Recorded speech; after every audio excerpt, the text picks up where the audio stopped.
Episode 5 of Only Murders in the Building is here, and it marks the halfway point of Season 3. Do you have any ideas who it could be yet?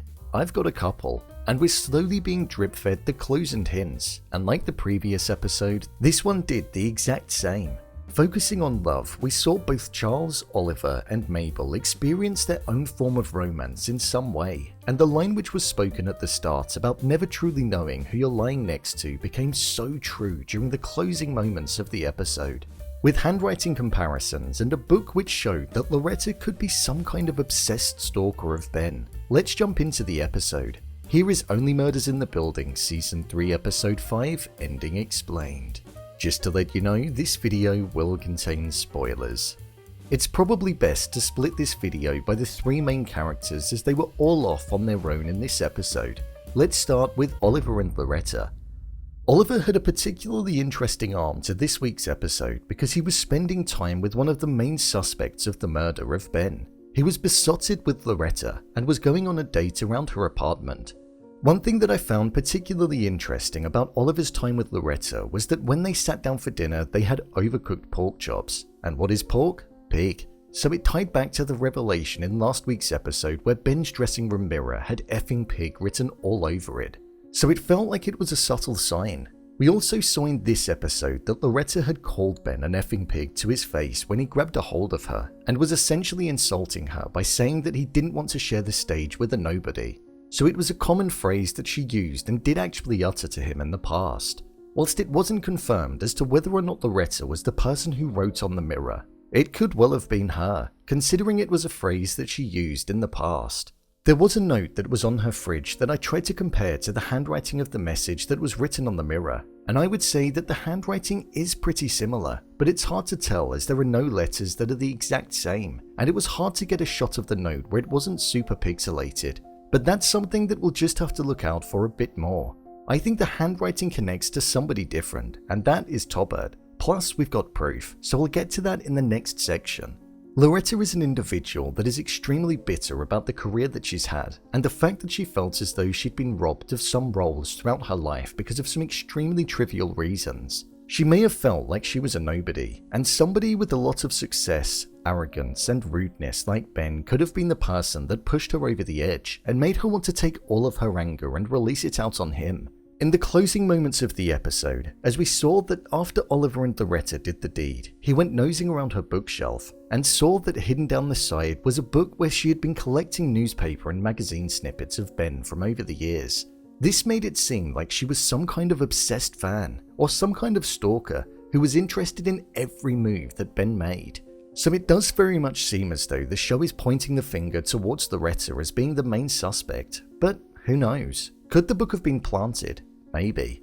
I imagine this is most likely going to cause Oliver to act in a similar way to how we saw Charles acting in this episode around Joy, where he's fearful of being around her due to the fact that she could be the killer. We must remember as well, Oliver's heart is weak at the moment, and any amount of stress could cause him to have an attack again like last time.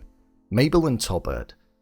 This was an arm of the episode that always felt like it was coming following Mabel and Tobbert first meeting one another. They went on a date to a jazz bar. Well, Tobbert lied to Mabel and said that he had a lead, to which it was Jonathan, Ben's understudy, who'd been singing at the bar. After getting to know each other over a few drinks, we saw that once Jonathan got off the stage, he met with an individual called Dr. C. Personally, I just think that this is something to throw us off track. Dr. C is a doctor to the stars and works on cosmetics and things like that, but I just think it's being framed as suspicious activity. Maybe even Tobbert could be bringing Mabel there because he knows what Jonathan is up to and wants to point the finger towards him because Tobbert could be the murderer. After all, he did say that he knew the doctor. There was a moment at the end of the episode where Tobbert went back to Mabel's apartment and he wrote Dr. C down on the murder board, and as he wrote it down, Mabel said, "I'm worried about your handwriting," and he responded with, "You don't need to be." Something which is a big clue for us. Because we should be worried about it, because his handwriting is very similar to that of the note that was on the mirror in lipstick. If we look at how he did the D, its inflection is very similar to how the P was done on the pig, with the line overlapping it. So I think Tobbert could have actually been behind the note on the mirror. We must remember as well, Tobbert was filming everything. He was in the background, and one of the key things that he said when we were first introduced to him was, "You'll forget that I'm here." So as an observer, could he have enough information on everybody else in order to frame them for a crime that he committed? I think that could well be the case, but we'll have to wait and see in the next episode. Charles and Joy. If I'm being honest, I found this arm of the story to be the least interesting part out of them all. We mainly saw Charles being suspicious of Joy following him finding out that it was Joy's lipstick that was used to write the message on the mirror.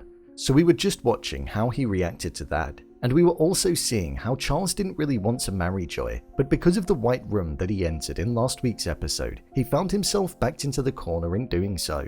There were a few moments where it seemed as though Joy did seem a little ruthless, for example when she put the fish in solitary confinement. But ultimately, at the end of the episode, once Charles came to the realization that he felt as though he didn't deserve Joy, the emotion in his life, he wanted to change that, and wanted to be with Joy. But by then, it was too late, as he already told her that he didn't mean to propose to her, something nobody wants to hear. So she ended up walking out the door and calling the engagement off. There was one key moment in this part of the story that I felt stood out, and that was the part where we found out that Charles punched Ben in the face shortly after he had his run-in with Loretta. But again, I don't think there's anything too suspicious about that. Overall review. I thought this was a really good episode of the show, one of my favorites in fact. I liked the way that it was split into 3 clear divided sections with different arms to the story, and they all developed forwards. Before this episode, I was leaning towards Ben's brother potentially being the main suspect, and there's still a part of me that does think that. Maybe jealousy, and also with Loretta mentioning how Ben was horrible to him, that could be the case. But I think Tobbert could be the man behind it, even though there is that weird book that Loretta had. I think there will be an explanation for that, such as Ben's brother has become Loretta's new manager, so maybe he planted it there.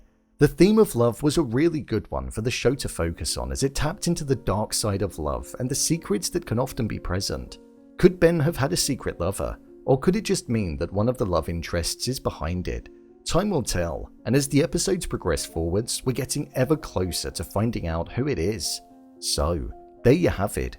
Only Murders in the Building Season 3 Episode 5 Ending Explained.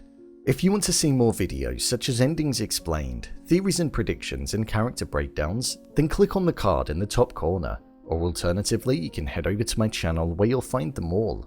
If you'd like to give me a show or movie that you'd like me to review, then head over to my Twitter, @BrainPilot_, and tweet me what show or movie you'd like me to review next. And finally, if you'd like to see what I rate the latest movies that don't quite make the cut to getting a dedicated video, then head over to my Letterboxd profile. It's where I rate the latest releases in real time. What did you think of this episode? Leave a comment down below, and don't forget to subscribe. I'll see you next time.